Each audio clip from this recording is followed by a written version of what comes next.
Bonjour, je suis Jordi Turc, je suis dirigeant fondateur de Active PNL, un centre de formation en coaching thérapie brève, spécialisé en PNL, énéagramme, analyse transactionnelle, hypnose ericksonienne. Voilà, je fais ces podcasts sur l'énéagramme spirituel depuis quelques temps et je vais donc vous parler aujourd'hui de l'énéatype 3 en énéagramme spirituel. Alors, je vous conseille en préambule éventuellement d'écouter le podcast L'énéagramme spirituel pour comprendre un petit peu cette notion de spiritualité dans l'énéagramme.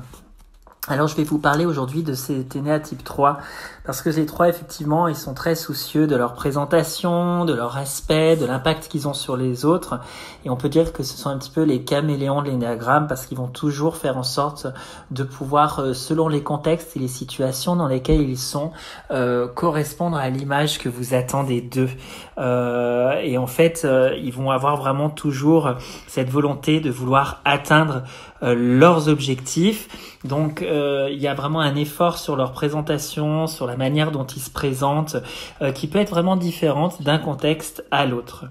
Ce sont donc des personnes qui sont vraiment déterminées à atteindre leurs objectifs et à réussir ce qu'ils ont entrepris, quitte à peut-être manquer d'écologie sur leur santé, sur leur temps, sur leur vie de famille et sur leurs relations, où ils vont effectivement, même si les émotions sont au cœur de leur profil, puisqu'ils sont avec les profils 2 et 4, ils font aussi partie des profils qui sont vraiment en lien avec le système émotionnel, mais en réalité, les trois sont assez dissociés de leurs émotions parce qu'elles peuvent être en réalité un obstacle à atteindre leur but. Donc voilà, ce sont des personnes qui sont perçues avec cette énorme volonté, des gens plutôt pragmatiques et terre à terre, et qui vont reculer devant rien pour atteindre leur but, quitte à mentir et à tromper et à émettre des grands calculs. Alors effectivement, les trois sont plutôt des personnes qui sont très actives et je vais vous parler tout de suite de cette dimension spirituelle puisqu'effectivement dans l'énéagramme, pour vraiment revenir sur l'énéagramme spirituel, on voit qu'on a deux énéagrammes. On a l'énéagramme de l'essence, c'est-à-dire que chaque personne, dans son incarnation, quand elle arrive au monde, eh bien, elle est en contact avec un aspect de l'être. Alors, quand je parle de l'être, je parle du grand tout, qu'on peut appeler Dieu, qu'on peut appeler la source de l'univers, peu importe votre philosophie.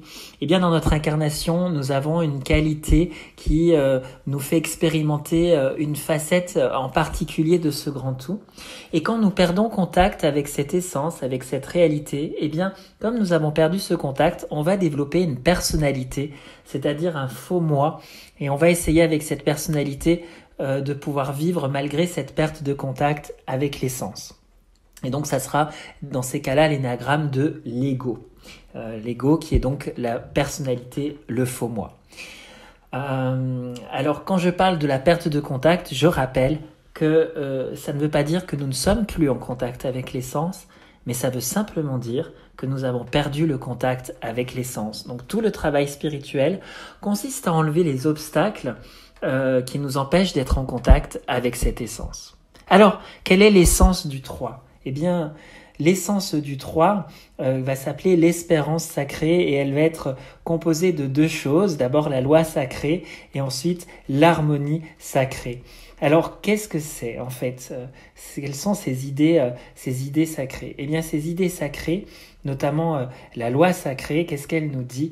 Elle nous dit qu'en fait, l'univers est en déploiement constant et que c'est un petit peu, si vous voulez, comme si finalement l'univers était une grande mer, un grand océan, et que dans ce grand océan, il y a les vagues qui sont la surface de l'océan, et que c'est un petit peu comme si l'âme, eh bien notre vie, on était à la surface de cet océan, qu'on était une vague, et l'ego, en fait, il va s'identifier à cette vague, se croyant une personnalité unique et séparée de tout le reste, alors qu'en réalité, il fait partie du tout, il fait partie de l'océan, il fait partie d'un mouvement à la surface, mais il fait partie également d'un courant qui est beaucoup plus dans les profondeurs.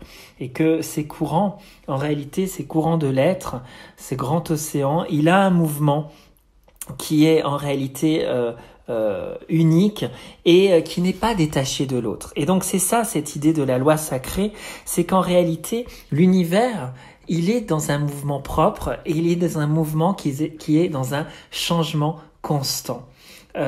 C'est un mouvement qui est perpétuel et où en fait on ne peut pas en tant qu'être humain être séparé de ce grand tout. Donc ça, c'est une perception spirituelle qui est assez difficile à comprendre pour la plupart d'entre nous, parce que ça vient défier un petit peu nos croyances les plus fondamentales dans notre incarnation, dans ce monde où l'on vit dans un monde un petit peu d'illusion. On croit que en fait on possède une volonté propre qui est séparée du tout. Et donc dans cette perspective spirituelle, eh bien en fait, il n'y a rien qui est en dehors du tout. C'est-à-dire que chaque être humain, dans ses actions, eh bien, il va impacter d'autres êtres humains et nous impactons les uns avec les autres et nous sommes en réalité en profondeur dans une partie spirituelle, tous reliés. Donc ça, c'est vraiment quelque chose à comprendre. Et ce qui est encore plus profond à comprendre, c'est qu'en réalité, dans cette loi sacrée, c'est un mouvement qui n'est pas issu de notre volonté, mais qui est issu de l'être, cette partie spirituelle qui crée l'univers. Et donc ce dynamisme de l'être, c'est un flux qui est constant. Qui est vraiment où on peut pas être déconnecté de ce flux-là. Et donc, si on perçoit l'univers comme étant quelque chose qui est en surgissement constant, on peut comprendre que la création, elle se déroule en permanence et que tout ce qui existe est donc une manifestation de l'être qui surgit et qui ressurgit. Et donc, c'est comme si une vague dans notre vie, on était cette vague qui avait cette forme, et puis au moment de la mort, elle se refond dans l'océan, et puis elle reprend une autre forme par la suite, qui est une autre vague.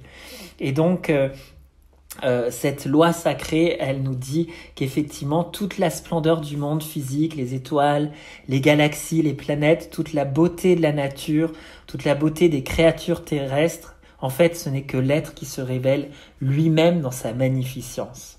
Donc notre nature vraiment interne, elle ne s'exprime que par l'expression en réalité du grand tout, c'est-à-dire de l'être.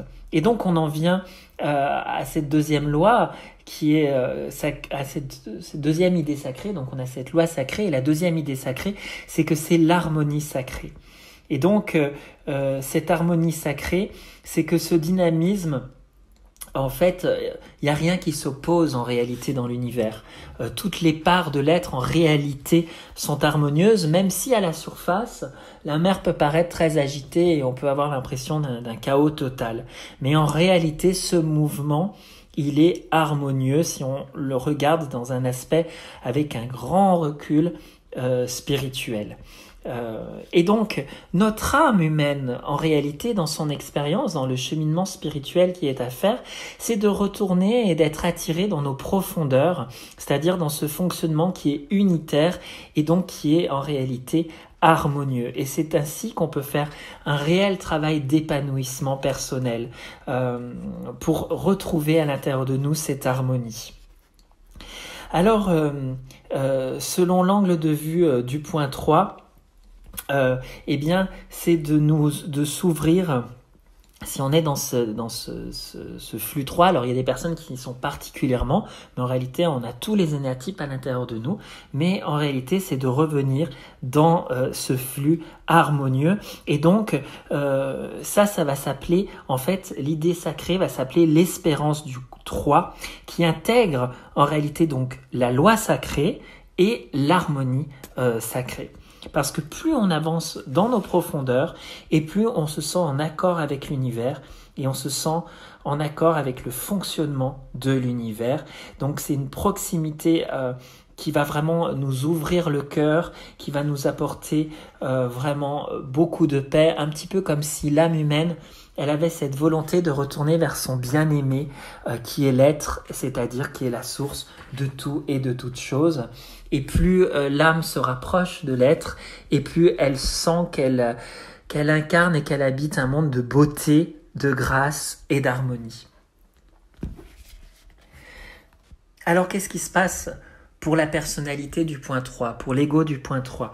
Eh bien, en réalité, le point 3, en perdant le contact avec cette idée sacrée, il va avoir la croyance que ce qu'il fait, que sa volonté n'est qu'une volonté isolée, qu'elle est déconnectée en réalité de tout le reste et qu'il ne fonctionne pas avec le tout, qu'il fonctionne que par sa volonté à lui tout seul. Donc ça lui donne un sentiment extrême de séparation avec les autres et avec la source, et donc il va croire qu'il est lui-même dans son ego, qu'il est lui-même la loi sacrée, c'est-à-dire qu'il est lui-même ce mouvement, que tout dépend de lui, que tout dépend de sa volonté. Et donc, quand on regarde cette fixation mentale au point 3, on va parler ici de la vanité, qui est donc la fixation du 3.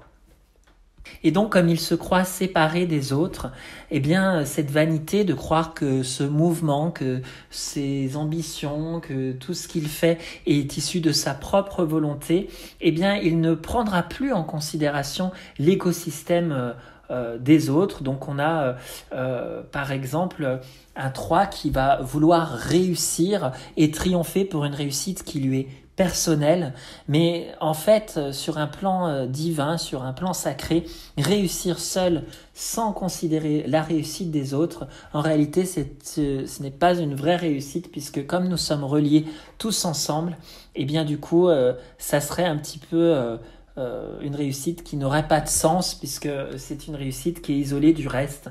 Donc, eh bien, du coup, c'est un leurre. Cette réussite est un leurre, et cet ego nous amène, du coup, à ne pas pouvoir vraiment ressentir et intégrer cette réussite. C'est comme si le 3 voulait s'élever vraiment au sommet d'une pyramide, aux dépens des autres, mais en fait, il ne pourra jamais vraiment se satisfaire de cette réussite parce qu'elle n'aura finalement aucun sens. Alors que si on a le sentiment d'appartenir à une étoffe entière de la réalité et que du coup on n'est pas séparé des autres, et bien du coup cette réussite elle est vraiment profonde parce qu'on sait que cette réussite elle fait partie vraiment du mouvement d'un grand tout. Et donc la réalité d'un 3 lorsqu'il est dans son ego, eh bien c'est d'être finalement seul, fondamentalement séparé de tout et de tous. Et donc il lui appartient à ce moment-là de vouloir créer son propre univers. Et donc, pour le 3, dans sa croyance, il n'y a pas d'activité, d'épanouissement, de développement qu'il ne pourrait faire advenir de lui-même, qu'il ne pourrait générer par lui-même. Et donc, il croit que s'il sort de cette activité qui vient de sa propre volonté, il croit que son monde va s'effondrer. Parce qu'il pense que tout ce qui advient dans la vie dépend de lui et qu'il n'y a en réalité aucun soutien dans la vie qui n'est au-delà de sa propre action. Donc bien sûr, les 3 sont férus de développement personnel, puisque dans le développement personnel, on est aussi quand même beaucoup dans cette illusion de vouloir mettre les choses sous notre responsabilité. Et donc c'est un petit peu ce jeu de l'illusion, mettre les choses sous notre responsabilité, mais le risque du trop de développement personnel sans développement spirituel est de croire que cette volonté ne sera que la nôtre sans être la volonté finalement divine, et donc de se couper finalement à cette essence divine. Donc c'est un sentiment finalement d'auto-création qui pense dans une fonction cognitive interne qu'on fait advenir les choses à l'extérieur par notre propre volonté. Et qu'il n'y aurait rien qui adviendrait si on ne le faisait pas parvenir par soi-même. C'est vraiment ça la croyance, un petit peu chez tous les énéatypes, mais en particulier chez les énéatypes 3. Parce qu'il croit que ses actes déterminent la suite de sa vie, qu'il est maître de son destin. Alors qu'en réalité, c'est l'être qui agit à travers nous. Et donc, c'est une des choses qui est les plus difficiles à comprendre pour la plupart d'entre nous, parce que il faut vraiment réussir spirituellement à intégrer cette métaphore que finalement nous sommes des vagues séparées, mais qui en réalité appartiennent au même océan, et que le mouvement de chaque vague individuelle, elle n'est pas générée par elle-même, elle n'est pas décidée de façon séparée, elle fait partie de l'étoffe de ce grand océan. Et donc l'action extérieure qui est toujours initiée par l'action intérieure, en fait dans le 3 elle est identifiée à la personnalité.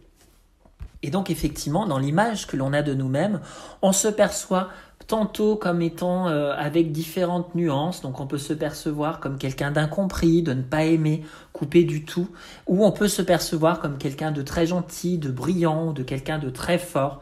C'est-à-dire qu'en ayant cet ego, cette image de nous-mêmes, eh bien cette image de nous-mêmes, elle ne naît que lorsque l'on va se comparer en réalité aux autres, puisque qui sommes-nous, nous-mêmes dans notre identité, si on ne se compare pas aux autres?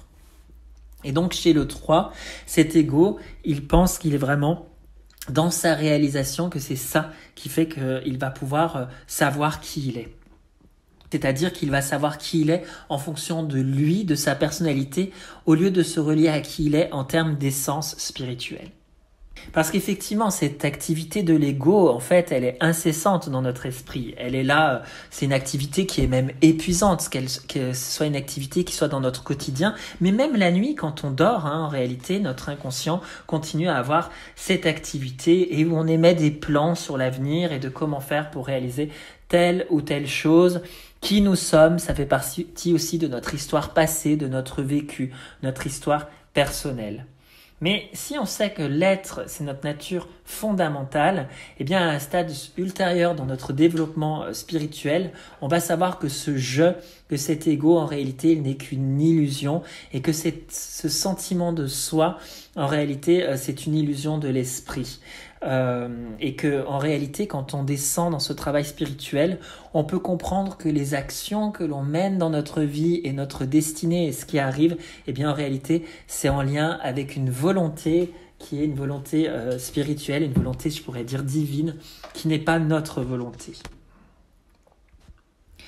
Et donc, ça serait un petit peu comme pour dire un petit peu quand on est en lien vraiment avec cette volonté divine, qu'on n'a pas besoin d'y penser, qu'on peut y faire confiance. C'est donc l'espérance sacrée, l'idée sacrée à retrouver au point 3. De la même manière que quand, par exemple, on conduit une voiture et qu'on pense à autre chose, eh bien notre corps, notre inconscient a intégré comment conduire cette voiture, eh bien c'est la même chose lorsque l'on fait ce travail spirituel.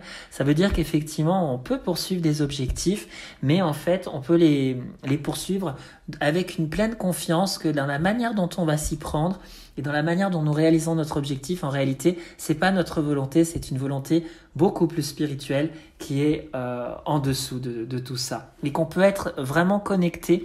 Non pas la volonté de l'ego qui veut réaliser les choses en contrôlant par la pensée ce qu'il veut faire ou en voulant contrôler son image, mais simplement en faisant confiance à ce mouvement de l'univers qui est en création perpétuelle et qui est dans cette volonté en réalité perpétuelle. Et donc, on peut à ce moment-là conduire notre vie de manière vraiment harmonieuse et en posant les actes réellement qu'il faut, parce que nos actes sont informés non pas par notre ego, mais par notre être.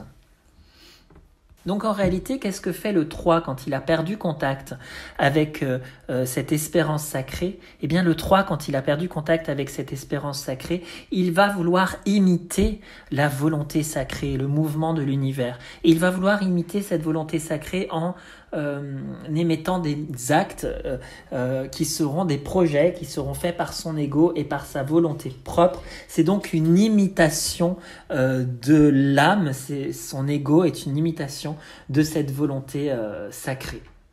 Et donc, les 3 veulent générer des projets, des activités et surtout générer une image d'eux-mêmes, et ils vont donc s'identifier à cette image qui est produite par leur réalisation, par leur ego, par leur je.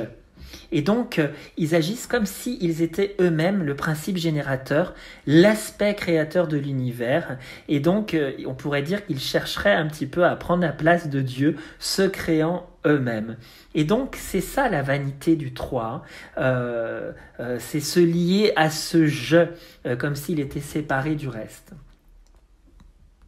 Et donc se lier à cette personnalité, c'est comme si un petit peu on s'identifiait à une coquille, une enveloppe de soi, avec à l'intérieur, pour le 3, il y a un vide. Il y a un vide à l'intérieur de lui puisqu'il n'est plus en contact avec cette source de l'être. Et c'est ça qu'il cherche absolument à éviter, cette sensation qu'il n'y a rien en dessous de lui. Donc il va vouloir vraiment créer un maximum de réalisation à l'extérieur de lui-même.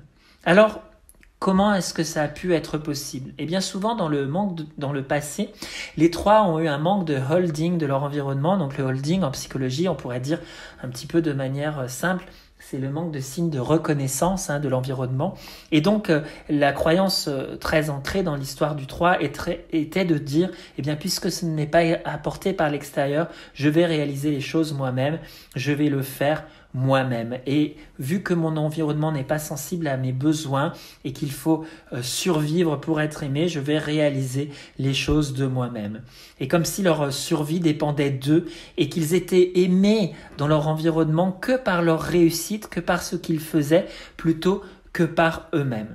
Donc on a pu avoir parfois des 3 qui avaient une privation physique, mais on a pu aussi avoir des 3 dans leur très jeune âge où il y avait un parent qui pouvait être négligent par rapport à leurs besoins, ou parfois s'il n'y avait pas de la privation physique, ça pouvait être négligent sur ce que l'enfant était, sur qui il était en réalité, parce que peut-être que le parent était trop occupé.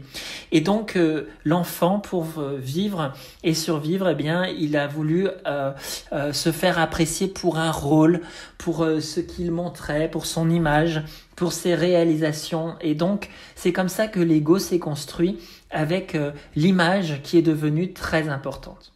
Donc, il faut comprendre pour le 3 que la vanité, c'est au cœur de la psychologie des 3. Quand on regarde la définition de la vanité dans le dictionnaire, on peut lire « ce qui n'a pas de valeur, de signification ou de fondement réel ». Et donc là, c'est une bonne description de l'âme du 3 qui est coupé de la conscience de l'être. Donc cette coquille de la personnalité, où il a l'impression qu'à l'intérieur de lui, il est sans fondement réel, qu'il n'a pas de signification, qu'il n'a pas de valeur à l'intérieur de lui. C'est le niveau profond de la vanité du 3. La vanité, elle est aussi perçue comme une excessive fierté de soi ou de son apparence, de ses succès, de ses réussites ou de ses possessions, un désir de louange ou d'admiration, une ostentation de richesse ou de pouvoir considéré comme une occasion de vaine fierté ou de vain étalage. Et donc on voit que c'est un petit peu ces manifestations superficielles qui sont fondamentales chez les 3 et c'est ça qu'on va explorer en détail. Donc cette superficialité pour les 3, c'est que l'apparence, c'est vraiment tout ce qui compte. C'est la représentation de ce qu'il donne à l'extérieur, l'image, la coquille, le fait de vouloir offrir une image parfaite, accomplir une performance qui serait vraiment extraordinaire. Donc cette image, c'est une fin en soi dans les objectifs que poursuivent les 3. Donc ça peut se traduire par différentes manières, par l'image physique, la réussite, les possessions matérielles. On peut avoir par exemple sur le point 3, l'animal qui est associé au point 3, c'est le paon, parce que le paon, il veut impressionner les autres par son beau plumage, parce que sa valeur, elle est vraiment en lien avec ce qu'il va montrer, ses belles plumes, cette belle image. Donc cette image, c'est vraiment une préoccupation centrale dans la vie du 3, qui cherche vraiment à maîtriser. Et donc, il a vraiment cet esthétisme qui est important pour lui, avec ce souci de l'image, c'est-à-dire l'air qu'il a, ce qu'il accomplit, ce qu'il possède, c'est toujours vraiment important pour lui. Et donc, cette image, elle n'est pas issue de ses valeurs intérieures, de ses idéaux personnels qui seront en lien avec l'être, mais plutôt en lien avec les idéaux qui sont à l'extérieur, les idéaux qui peuvent être des idéaux de la culture, de la famille. Et donc, ils vont vouloir se rapprocher le plus possible de cette image-là, de ces idéaux externes. Et donc, quand l'environnement change, eh bien, l'image va vous changer pour être aimée par l'extérieur. Donc on a des exemples comme ça, comme John Kennedy ou George W. Bush, parce que par exemple lui, à l'époque, il dissimulait son programme conservateur avec une campagne plutôt modérée et donc il faisait plutôt genre le brave garçon. Donc en psychanalyse, ce processus, on l'appelle le mécanisme de défense de l'identification. Alors l'identification, si je lis, c'est diverses attitudes, fonctions et valeurs de l'autre qui sont intégrées dans une identité effective et cohésive et qui deviennent des parties pleinement fonctionnelles du soi, compatibles avec d'autres. Et donc, ce que ça veut dire un petit peu dans son mécanisme de défense, dans le 3, que ce à quoi il s'identifie, eh bien en fait, il croit l'être lui-même. Parce que à ses yeux, la beauté, la richesse, le pouvoir, ce sont donc des facteurs importants. Donc on a beaucoup, dans toute l'industrie du divertissement, beaucoup de 3, où les concours de beauté, les défilés de mode, les conseils aussi d'administration, la bourse, les spéculations, la publicité, ce sont vraiment des lieux importants pour des 3. On a des personnalités comme ça, comme George Clooney, Cindy Crawford, Pamela Anderson, Leonardo DiCaprio, Whitney Houston, voilà. Ils sont vraiment des 3, c'est-à-dire comment faire la promotion vraiment de son image. Donc on a vu que comme l'image est importante d'un 3, eh bien son image elle va vraiment varier en fonction de la culture et la société dans laquelle il est. Par exemple, s'il est dans la religion, il va vouloir être très très pieux et se montrer très zélé. S'il est dans la politique, il va vouloir être politiquement correct. S'il est consultant, il va se montrer maître du coup dans la manipulation de l'image, à pouvoir être conseiller, pourquoi pas, en image. Et puis s'il fait un travail spirituel, il va vraiment incarner ces grands niveaux de maîtrise spirituelle. Donc on a parfois comme ça des gens qui montrent une grande image d'eux-mêmes spirituelle, et en réalité c'est beaucoup du vernis, parce que quand on va voir en dessous, il n'y a pas grand-chose qui est intégré. Donc ils vont faire comme ça, ils vont modifier leur image et leur présentation pour vraiment avoir un impact, obtenir les résultats vraiment qu'ils désirent. Et donc pour faire ce travail, eh bien les 3, ils vont aller supprimer leurs sentiments, leurs pensées et même toutes les sensations qu'ils vont juger pas appropriées pour se présenter comme l'image qu'ils voudraient montrer aux autres. Donc ils vont vraiment être dans un contrôle comme ça d'eux-mêmes qui va être très fort. Donc face à quelqu'un par exemple qui est une personne par exemple qui serait très dans ses émotions, eh bien ils vont montrer une image d'eux-mêmes avec beaucoup de compassion, où ils vont avoir des sentiments, des émotions. Et puis face à quelqu'un d'autre qui serait plus dur, ils vont se montrer impitoyables, forts, gagnants. Ils vont vraiment se montrer. Donc même quand ils montrent leurs émotions, finalement, avec des gens qui sont très en lien avec les émotions, finalement, c'est pas encore leurs vraies émotions à eux. C'est encore une fois, c'est encore de l'image. Donc finalement, ce qu'on peut retenir des 3 quand on les rencontre, c'est que ils sont un petit peu perçus comme des personnes impersonnelles. C'est comme s'il y avait finalement au fond un manque d'émotivité, quelque chose d'un peu mécanique, comme s'ils étaient toujours des personnes qui montraient quelque chose de plaisant, avec une jolie façade qui serait finalement intouchable et impénétrable, et finalement ils donnent la sensation d'être non pas vraiment en relation avec vous, mais plutôt avec l'image que vous vous faites d'eux. Et ils aiment pas trop être vus sous un mauvais jour. Et donc ils peuvent vraiment aller très loin pour aller dissiper une image négative que vous aurez d'eux-mêmes, quitte à mentir. On pourrait avoir l'impression qu'ils sont des éternels adolescents, un petit peu comme Tom Cruise, Robert Redford qu'on peut voir. Et donc ils vont toujours se montrer confiants, optimistes, mais finalement cette positivité qu'ils émanent, c'est pas un véritable optimisme ou une vraie confiance finalement on pourrait dire dans la bonté de l'humanité et de la réalité, parce que ça se fonde plutôt sur l'anticipation de leur réussite personnelle. Donc il n'y a pas vraiment quelque chose qui est décontracté, qui est frais, qui est dispo, parce que en réalité, à l'intérieur d'elles-mêmes, c'est plutôt sombre, puisqu'à l'intérieur d'elles-mêmes, il n'y a pas d'espoir, il n'y a pas d'aide à l'extérieur. Ils sont plutôt très pragmatiques et très terre à terre, et ils se disent tout doit dépendre de moi. Donc en réalité, à l'intérieur d'eux-mêmes, c'est plutôt crispé, c'est plutôt désespéré, puisque tout dépend d'eux et tout va dépendre du fait de pouvoir montrer l'image pour que la meilleure image possible, pour réussir des objectifs et enfin être aimé et même réussir.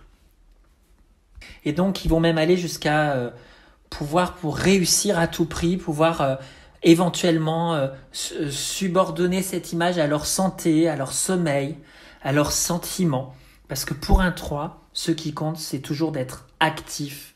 Et donc, il aura du mal à se détendre. Parce que là, c'est la réussite extérieure qui va lui donner un sentiment de valeur. Parce que s'il ne réussit pas, il va perdre sa valeur et il aura l'impression vraiment de n'être rien.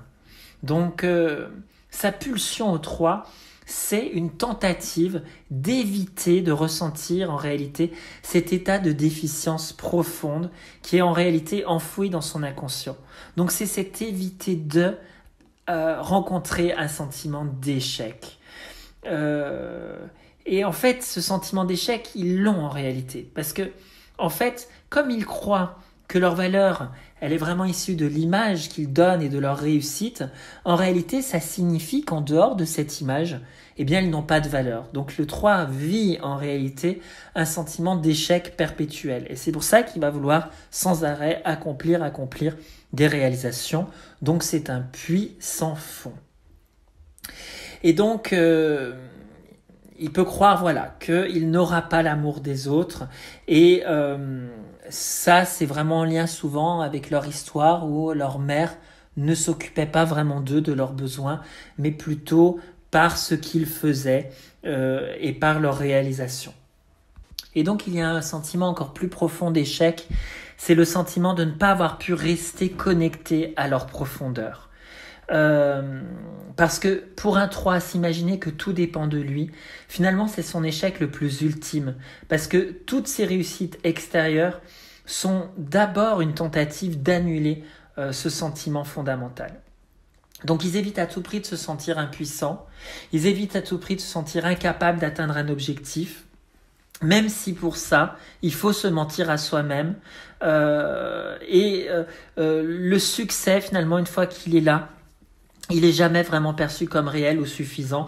Donc c'est un cycle qui se perpétue sans fin. Et ils peuvent se montrer vraiment implacables, ils peuvent se montrer impitoyables, ils peuvent arriver jusqu'à même piétiner les autres pour arriver à leur fin, parce que l'objectif va avoir cette importance fondamentale. Sinon, s'ils ne réussissent pas leur objectif, ils vont avoir le sentiment d'être sans valeur. Donc il faut à tout prix qu'il y ait une réussite avec plus de beauté, plus de richesse, plus de pouvoir, de succès, avec vraiment une compétition qui va être impitoyable pour aller surpasser les autres et atteindre leur sommet. Parce que l'ambition, elle est indiscutable, donc ils ne vont pas tolérer les obstacles. Et même si c'est donc les obstacles externes, bien sûr, mais même si ce sont des obstacles internes, des difficultés qu'ils ont, ils ne vont pas tolérer leurs propres limites, leurs propres obstacles. Et donc ils peuvent être calculateurs, ils peuvent être rusés, sans cœur, avec vraiment une détermination énorme, un petit peu à l'image du personnage de Gordon Gekko qui était interprété par Michael Douglas dans le film Wall Street, ou par le diable qu'interprète Al Pacino quand il fait un homme d'affaires sous les traits d'un homme d'affaires dans le film L'avocat du diable. Alors il peut même un petit peu, pour arriver à leur fin, aller jusqu'à calomnier un petit peu les autres de manière un petit peu subtile ou se montrer très vindicatif pour aller jusqu'au triomphe où ils laisseront rien ni personne du coup se mettre en travers de leur chemin. Et donc ils vont avoir un surmoi en psychologie, le surmoi du type 3, qui va vraiment leur imposer de faire toujours plus. Ce surmoi va les persuader de ne jamais se laisser aller. Donc ce surmoi va vraiment ne laissera pas faire la fatigue physique, les fatigues émotionnelles. Il trouvera ce surmoi que c'est pas des raisons satisfaisantes et qu'il faut continuer cette activité encore et encore, et que s'ils prennent une pause, eh bien cette pause elle doit être très structurée, genre m'octroie 15 minutes de pause, c'était comme ça qu'on avait dit et pas plus. Donc ils vont se faire agresser par leur surmoi qui va sans cesse leur répéter que en fait qu'ils sont creux, qu'ils sont ennuyeux et que donc du coup ils doivent atteindre leurs objectifs pour montrer vraiment cette image d'eux, cette image superficielle. Donc ils sont très axés sur le résultat. Il y a la quantité qui est plus importante que la qualité. Et on vit dans une société où on est beaucoup dans cet TNA type 3. Cette société où finalement, eh bien, ce fonctionnement, il est plutôt bien vu dans la société dans laquelle on est. Donc c'est pas évident pour un 3 de faire ce travail sur lui et de s'en rendre compte, puisque la société encourage ce fonctionnement-là. On le voit dans la vie moderne, on a beaucoup de choses qui sont vraiment conçues pour la rapidité, l'efficacité, les plats tout près dans les fast-foods, les cafétérias, les plats emportés, les voitures équipées de télévision, de radio, pour en même temps qu'on conduit, on est au courant des nouvelles. Et on voit que voilà, les maisons qui sont préfabriquées, les centres commerciaux, les autoroutes, qui finalement nous gâchent la beauté du paysage, mais pour arriver plus vite, plus loin. Donc on vit là-dedans. Et quand on prend par exemple la culture américaine, on peut dire que la culture américaine, elle est vraiment empreinte des néatypes 1, c'est-à-dire le puritanisme religieux, et en même temps cette ambition des 3, c'est-à-dire on est très puritain sur nos valeurs, et en même temps on veut vraiment à tout prix arriver à nos fins, quitte à vraiment détruire la planète au niveau de l'écologie. On s'en fout, c'est le résultat qui compte. Alors pour les 3, voilà, l'image est importante. Donc il y a les vêtements, les chaussures, il faut toujours c'est griffé d'une marque.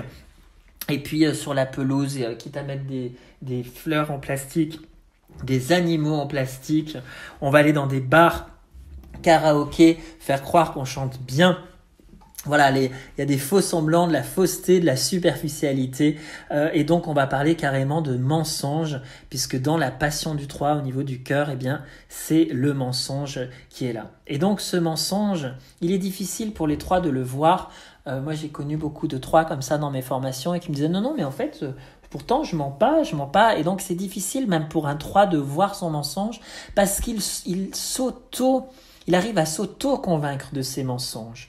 Il arrive à s'auto-convaincre de l'image qu'il renvoie aux autres. Il se ment à lui-même sur la personne qu'il est. Et il se raconte ce qu'il est. Il se raconte son sentiment, son passé, ses motivations. Et il croit que c'est vrai. Et en fait, ces mensonges, il veut absolument obtenir ce qu'il veut, terminer son travail, éviter l'échec, être efficace. Donc il va y avoir aussi des petits mensonges au quotidien, du genre oui, j'ai bien reçu le message que vous m'avez envoyé, ou du genre à dire à quelqu'un oh là là, mais t'es vraiment magnifique, si la personne peut l'aider à atteindre son objectif, alors qu'en réalité, pour de vrai, non, il trouverait pas cette personne vraiment magnifique. Il peut aussi exagérer ses réussites. Il peut les embellir. Donc, il peut y avoir une part de vérité. Mais en fait, ça sera plutôt une vérité qui sera en réalité assez déformée en réalité. Et donc, on va glisser sur quelque chose dans le mensonge du 3 où à un moment donné, en réalité, ils ne savent plus où finit la vérité et où commence le mensonge. Et donc la pire du prix, en fait, c'est celle qu'on s'inflige à soi-même sur sa propre réalité intérieure. Et donc, il y a cette forme d'auto-illusion qui fait partie du 3.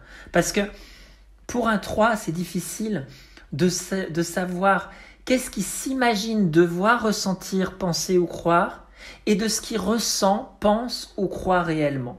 Et donc, ils s'identifient tellement à leur rôle et à leur fonction que en fait, il n'y a pas d'espace pour faire place vraiment à cette vérité qui existe à l'intérieur d'eux.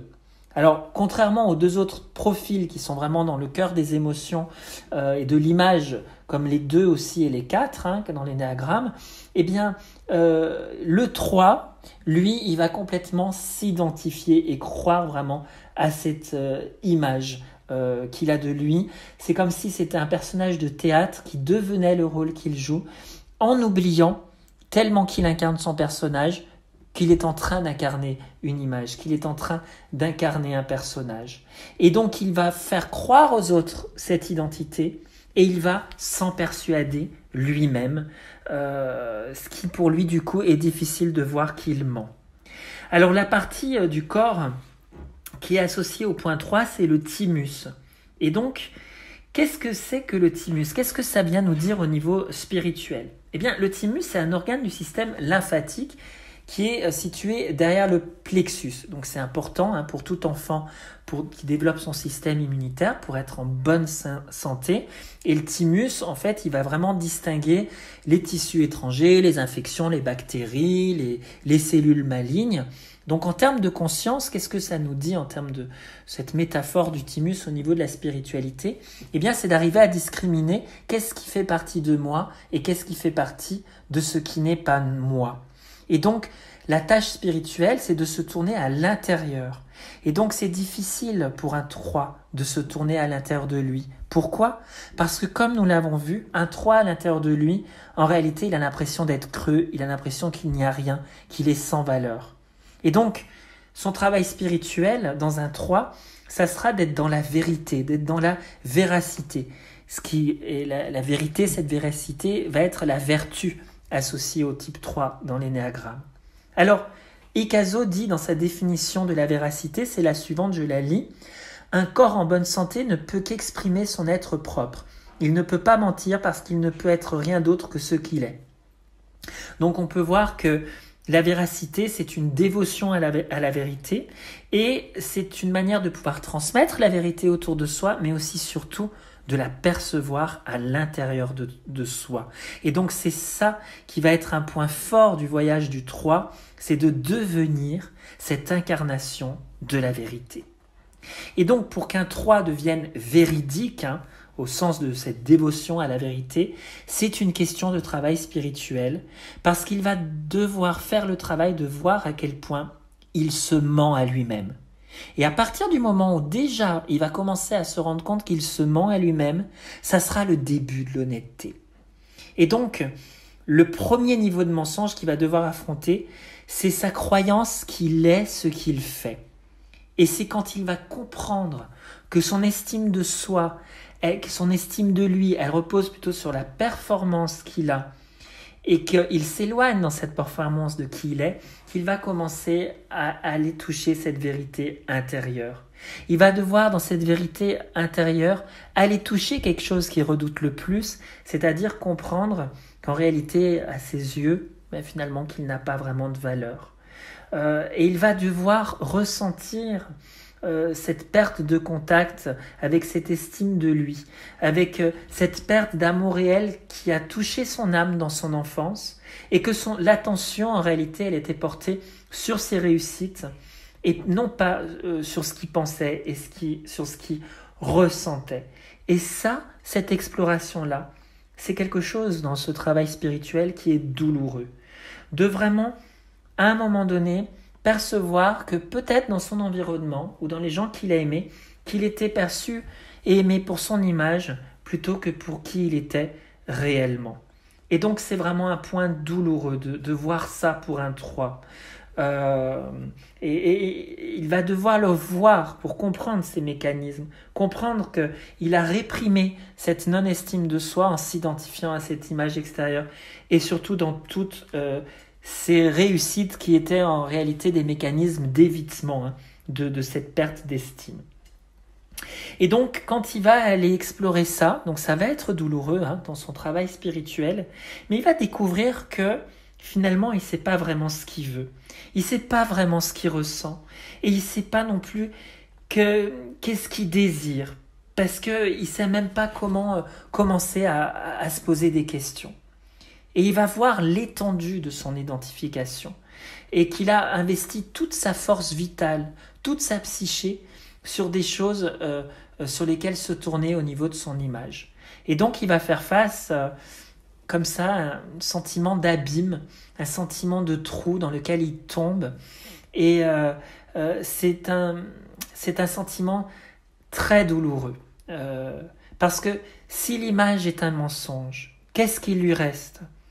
Donc c'est une confrontation intérieure qui est particulièrement difficile pour l'énéatype 3. Parce qu'il n'a pas la sensation de pouvoir s'appuyer sur quelque chose à l'intérieur de lui-même. Parce qu'en réalité, il a perdu ce contact avec l'essence. Un autre aspect qui est difficile dans le travail spirituel du 3, c'est que en fait, le 3 veut des résultats immédiats. Donc quand il va rencontrer comme ça cette douleur à l'intérieur de lui et qui va commencer ce travail spirituel, il va vouloir des résultats tout de suite. Et on le voit dans la spiritualité, le travail, c'est un travail de longue haleine. C'est pas parce qu'on commence à le faire qu'on arrive tout de suite à y arriver, à pouvoir construire cette estime qui serait non pas basée sur l'ego, mais qui serait en réalité basée sur l'amour qu'on peut ressentir, qui est l'amour de l'être. Et donc dans un premier temps, et pendant longtemps je dirais dans son travail spirituel, il va d'abord être confronté vraiment à cette sensation de vide, qui est en réalité cette sensation qui est redoutée, ce sentiment de défaite. qu'en dépit de tous ses efforts, il n'a pas pu devenir qui il était dans sa vie. Voilà, donc c'est pas évident et on voit qu'effectivement dans cet effort de vouloir devenir quelqu'un, en réalité il était dans ce non-contact avec l'être, avec son essence, et que dans sa vie il a eu une activité qui était incessante pour échapper à ce vide. Alors, du coup, peu à peu, en explorant cette douleur, en explorant ce vide, qu'est-ce qui va se passer ? Eh bien, il va se passer qu'il va devenir avec plus de compassion avec lui-même. Et au moment où il va rencontrer cette compassion avec lui-même, eh bien, c'est là qu'il va petit à petit voir cette vérité et voir et vivre et expérimenter la couleur éclatante de l'être. Et il va pouvoir voir qu'il est en réalité ce pan cosmique, non pas le pan qu'il voulait montrer, mais qu'en réalité, eh bien, à force de faire ce voyage répété à l'intérieur de lui-même, à force de traverser ce vide, eh bien, cette vérité de qui il est, au-delà des images que l'extérieur attendait de lui, eh bien, il va la rencontrer. Il va se rendre compte de sa nature essentielle, de sa beauté, de sa magnificence, de cet amour. Il va rencontrer cette vérité et il va se rendre compte qu'il est en réalité une manifestation de l'être, une manifestation de l'univers. Et cette rencontre-là dans sa vie n'aura pas de prix. Voilà, je vous remercie pour cette écoute sur l'Énéatype 3. Vous pouvez liker, partager cette publication pour aider la chaîne à se faire connaître et bien sûr vous abonner. Et je vais faire d'autres podcasts. Il y a aussi d'autres podcasts sur d'autres énéatypes. Je vous remercie. À bientôt.